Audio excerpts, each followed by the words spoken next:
Kia ora, hello. This film is designed to help you understand Ncea, the main qualification for secondary school kids in New Zealand. Ncea stands for the National Certificate of Educational Achievement, and it comes in 3 levels, cleverly named 1, 2 and 3. The key ingredients in Ncea are things called standards and credits. One leads to the other. With Ncea, there are still important national exams at the end of the year. We sometimes call it external assessment, but you can also be tested or assessed throughout the year. That's called internal assessment because it happens in school. It may sound like a lot more work, but let's face it, there are some things you can't test in a sit-down exam. Why write about delivering your mihi in te reo Māori when you could do it for real? Why just write about a science experiment when you could do the experiment in the lab and see the real results? With Ncea, subjects are divided up into all the things you need to know. They're called standards. Each standard is worth credits, and credits count towards the final qualification. It means that instead of doing a 3-hour exam on the whole subject of English, you could be assessed in separate standards about writing a business letter, analysing a text, making a film and giving speech. Some of these will be tested in an exam at the end of the year, and some will be assessed during the year. To get Ncea, you need to get enough credits, 80 at each level. At levels 2 and 3, 20 of the 80 credits can be from any level.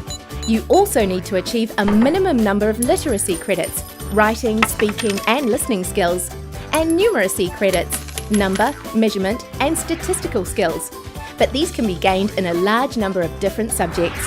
You can build up credits during the year, or even over more than 1 year, and once you've got credits, they last forever. And you can keep track of how many credits you're stacking up as you go along. When you get your results, you'll know how many credits you've got, but your results tell you a lot more than just Ncea Level 1 passed. When you log in to view your results for each standard, a letter will appear next to each one, N-A-M-E.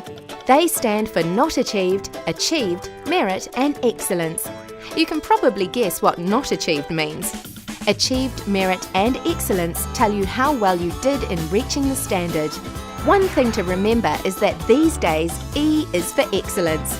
It might pay to let your parents know that when they were at school, if you got an E, it was bad news. You won't get any more credits for getting merits and excellences, but there are good reasons for aiming high. If you get enough credits with merits or excellences, 50 to be exact, you'll get merit or excellence included in your Ncea qualification. It's called certificate endorsement, and everyone will know how well you've done. That will tell people you mean business. It's a good reason to keep aiming for merits and excellences, even after you've reached 80 credits. Merits and excellences can also be useful if you're doing well in particular courses or subjects. Course endorsement tells people you're especially good at a particular subject or course. If you get 14 credits with excellence in a particular course, say maths or music, you will have that course endorsed with excellence. Anyone who reads your results will see you've done particularly well at maths or music, or even both. That will come in handy when you're showing results to people after you've left school, for work, or going somewhere else to study. Vocational pathways are another way you can show what you've learnt. They also suggest the types of study options and job opportunities that you may be interested in looking into. You get a Vocational Pathways Award when you've completed one of the 6 industry pathways. You can get more than one Vocational Pathway Award. Neat, eh? You can use Vocational Pathways to show how your achievement relates to the learning or skills employers are looking for. Your time at secondary school is a bit like a journey. It might start off feeling like you're in a foreign land, but you soon start becoming more familiar with the territory, and you'll want to explore new places and ideas. Just like any journey, it helps to have an idea of where you want to go and a map so you can plan how to get there. You want to know the subjects you're studying are taking you in the right direction.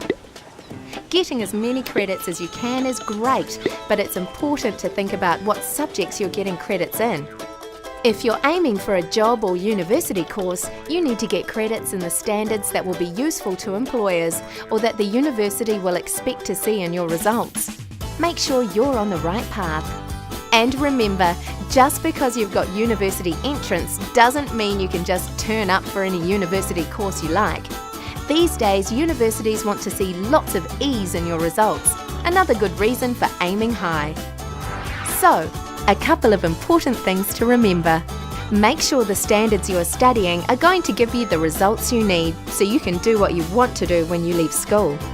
Because Ncea is recognised internationally, it means you can study at an overseas university. And make sure you're getting your best possible results, as many excellences and merits as possible. If you've got questions, talk to the experts, ask your teachers, go to the NZQA website www.nzqa.govt.nz or phone NZQA on 0800 697 296.